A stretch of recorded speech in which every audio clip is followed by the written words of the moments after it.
butir-butir Pancasila. Jadi kawan-kawan untuk mengerjakan soal pengamalan nilai-nilai Pancasila, maka kawan-kawan harus tahu butir-butir Pancasila yang mana ada 45 butir ya.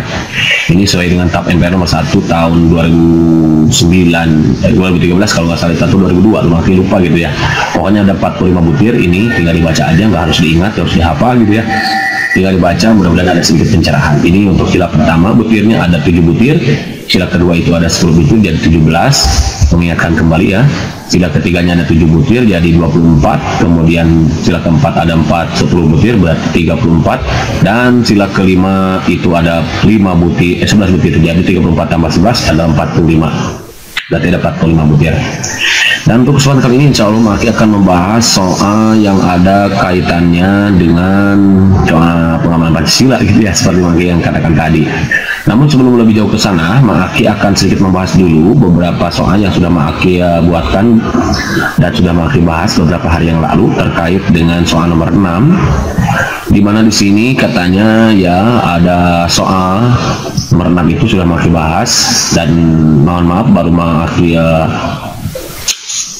jawab hari ini gitu ya. Mudah-mudahan ini bisa bermanfaat untuk semua. Oke kawan-kawan, untuk soal nomor ini, waktu itu kawan-kawan mempertanyakan kenapa Maki tidak memasukkannya ke sila ketiga melainkan ke sila kedua. Oke, karena rasisme itu katanya kan itu doktrin tentang perbedaan biologis yang melekat pada ras manusia. Nah ini rasisme. Jadi nomor 36 ini kan tentang rasisme, kenapa tidak masukkan ke sila ketiga katanya. Iya kan, sila ketiga, sila kedua, sila kedua ya kalau nggak salah kawan-kawan itu mempertanyakan. Waktu itu maaf ya, menjawab ini sila ketiga, kenapa katanya Maki tidak menjawabnya ke sila kedua gitu, melainkan sila ketiga ini. Nah jadi gini kan kawan ya. Jadi di waktu itu Maki menjawab soal nomor 6 ini, kenapa memilih sila ketiga, tentu ada alasannya. Nggak mungkin memberikan jawaban kalau nggak ada alasan gitu kan ya. Kenapa rasisme? Rasisme itu jadi gini kawan-kawan. Kenapa tidak dimasukkan sila kedua, kemanusiaan katanya. Jadi kalau kedua itu memang di sini ada ya, sila kedua itu coba lihat itu yang mana tadi, sila kedua. Sila ketiga kan kesatuan ya. Sila keduanya. Nah ini mana kata kawan-kawan kan, Maki katanya kalau sila kedua juga itu kemanusiaan kan, ini mengakui persamaan derajat, persamaan hak, kemudian tidak membeda-bedakan suku, keturunan, agama dan jenis kelamin, kemudian warna kulit, gitu kan ya. Kemudian menjunjung tinggi dari kemanusiaan katanya. Memang betul kawan-kawan, namun untuk sila kedua itu lebih kepada kemanusiaannya, seperti misalkan perbudakan, nah lebih kepada penganiayaan atau ketidakmanusiaannya gitu, tidak berkeprimanusiaannya. Sementara di sini nomor 3 itu, nomor 6 ini kan hanya sebuah cemoohan yang tidak menyenangkan, nah berbalut rasisme, sehingga Valentinius ini merasa sedih dan marah. Nah, hal yang dialami Valentinius adalah salah satu penyimpangan perilaku yang bertentangan dengan Pancasila, khususnya sila ketiga kawan-kawan, yaitu persatuan dan kesatuan. Jadi teman-teman berarti ya, atau siapa yang melakukan ini? Mahasiswa asal Papua yang ingin melanjutkan studi di Pulau Jawa, khususnya di Universitas Gadjah Mada, Yogyakarta. Setelah sampai di sana, selama seminggu ia mengalami perlakuan yang tidak menyenangkan, berbalut rasisme yang membuat merasa sedih dan marah. Nah, kalau untuk kemanusiaannya itu lebih kepada fisiknya, kawan-kawan. Jadi contoh penganiayaan, kemudian pembunuhan, gitu ya. Kemudian juga apalagi berkaitan dengan perbudakan. Nah itu baru masukkan ke kemanusiaan. Nah sila kedua. Jadi kalau untuk rasisme yang ini sifatnya bukan penganiayaan, bukan perbudakan, hanya cemoohan saja, perlakuan yang tidak menyenangkan saja, maka Maki waktu itu beralasan untuk memasukkannya ke sila ketiga, persatuan Indonesia atas dasar butir kemana? Ya ini nih, kita tidak mengembangkan persatuan atas dasar Bhinneka Tunggal Ika. Harusnya kita sebagai warga negara Indonesia gitu ya, harus menyadari bahwa Indonesia itu adalah suatu bangsa yang majemuk. Ya, kalau kita menyadari suatu bangsa yang majemuk, tentu kita akan menjaga persatuan dan kesatuan untuk keselamatan dan kepentingan bangsa gitu.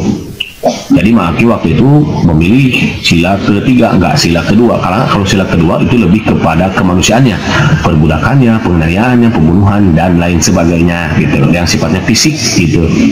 Jadi untuk ini Maaki lebih condong ke sila ketiga, persatuan. Jadi kita tidak menempatkan persatuan. Kalau kita mampu menempatkan persatuan kesatuan sebagai kepentingan dan keselamatan bangsa untuk mencapai tujuan sama, berarti kita tidak akan ada rasa atau perlakuan untuk mencemooh orang lain, kemudian apalagi berbalut rasisme gitu, karena kita demi menjaga keutuhan NKRI, demi untuk persatuan dan kesatuan ya itu kawan-kawan. Jadi pilihnya yang sila ketiga gitu kawan-kawan. Ansen jadi studi mantap. Kalau mantap, next soal nomor berikutnya. Nah, Maaki menemukan soal ini yang beberapa hari ini beredar di alam jagat raya ini gitu ya, dimana ini kaitannya dengan penusukan waktu itu Pak Menteri Koordinator Bidang Politik, yaitu Pak Wiranto gitu ya. Kita soalnya baca lagi ya.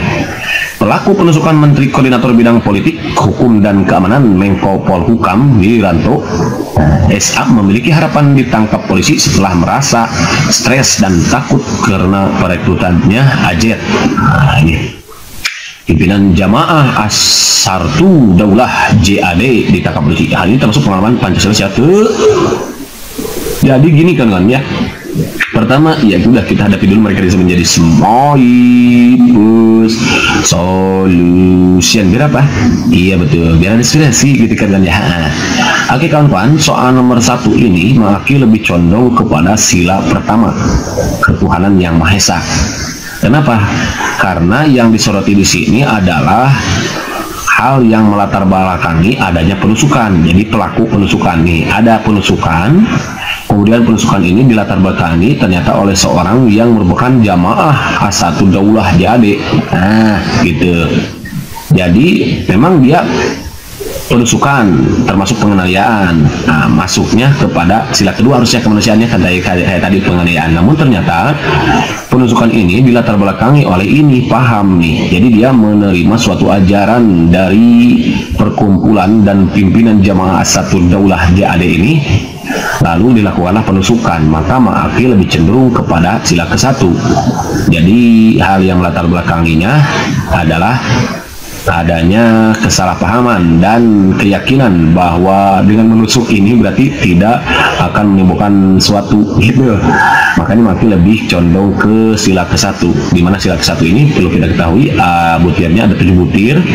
1. Bahasa Indonesia menyatakan kepercayaan dan ketakwaan terhadap Indonesia. 2. Manusia Indonesia percaya dan takwa terhadap Indonesia. 3. Mengembangkan sikap hormat Muhammad bersama pemeluk agama. Nah ini, jadi dia tidak mengamalkan ini. Yang ketiga, masuklah itu boleh.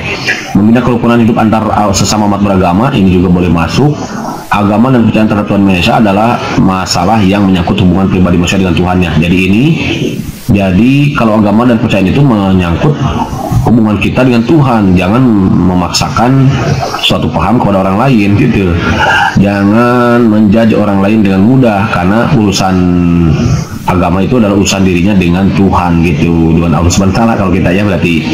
Kemudian mengembangkan sikap saling menghormati kebiasaan menjalankan ibadah sesuai dengan agama dan kepercayaan masing, bukan ya, tidak memaksakan suatu agama kepercayaan. Nah ini karena Tuhan masa gitu bisa masuklah ke sini, dan ini lebih cenderung ke sini. Jadi atau membina kerukunan hidup agama. Jadi Maaki lebih condong untuk sila ke-1 untuk soal kasus penusukan ini, karena ternyata penusukan ini dilatar belakangi oleh adanya paham jamaah ini gitu. Dengan adanya paham ini mungkin dia merasa bahwa dengan menusuk ini tidak akan menimbulkan suatu gejolak, artinya pokoknya ini tidak akan berbahaya, padahal ternyata ini sangat tidak baik gitu kawan-kawan ya. Jadi kepercayaan dia agak menyimpang.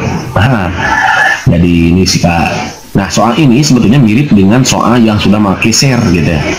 Jadi untuk soal nomor ini adalah soal cenderung Maaki ke sila ke-1 ya kawan-kawan. Kemudian ini juga Maaki temukan dari dunia alam jagat raya ini gitu ya, yang sedang ramai diperbincangkan gitu. Peneliti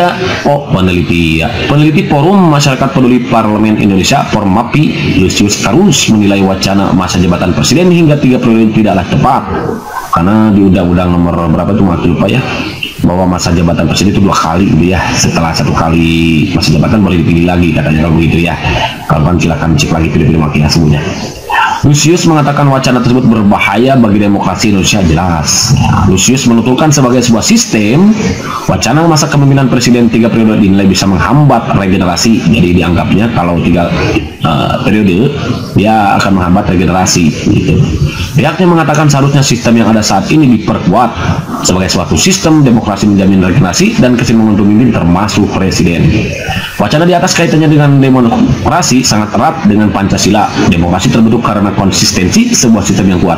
Maka idealnya sebuah sistem yang kuat dan kokoh mencerminkan. Jadi gini kan ya, kalau bicara demokrasi saja yang disoroti, maka dia jelas masuk ke sila keempat. Karena sila keempat itu nanti hubungannya kaitannya lebih kepada musyawarah, termasuk demokrasi, musyawarah dan demokrasi. Nah, itu diantaranya misalkan menyampaikan kita pendapat, memberikan kritik dan saran, itu masuk ke sila keempat. Namun ternyata yang disoroti di sini bukan demokrasinya, melainkan sistem yang kuat dari demokrasi tersebut. Nah, sistem yang kuat dari demokrasi tersebut tentu akan menjadikan persatuan dan kesatuan kita semakin kuat. Jadi untuk soal nomor ini makin cenderung ke sila ketiga, persatuan. Sila ketiga yaitu persatuan Indonesia, persatuan Indonesia. Kenapa? Karena kalau demokrasinya lemah, tidak kuat, maka nanti persatuan kesatuannya lemah gitu.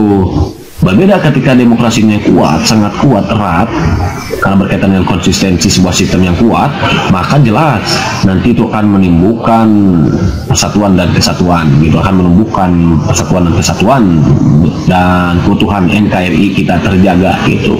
Kenapa? Karena di sila ketiga itu dikatakan bahwa masuk bisa ke butir pertama bahwa mampu menempatkan persatuan serta kepentingan keselamatan bangsa. Nah, demokrasi yang kuat berarti bisa menempatkan persatuan demi kepentingan bangsa, tidak hanya kepentingan pribadi semata, gitu kan ya.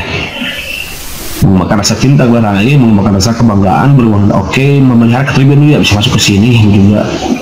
Kemudian masuknya, karena yang sorot ini bukan demokrasinya. Kalau demokrasi jelas masuk ke sila keempat, namun ternyata ini udah demokrasi yang kuat demi keutuhan ya, demi sebuah konsistensi serta ideal sistem yang kuat katanya gitu kan. Maka ia sangat apalagi meregenerasi dan kesinambungan kepemimpinan terus presiden katanya, itu berarti persatuan. Karena kalau tidak kuat berarti nanti itu akan menimbulkan perpecahan, kawan-kawan, tidak akan bersatu negara ini. Itu kawan-kawan ya.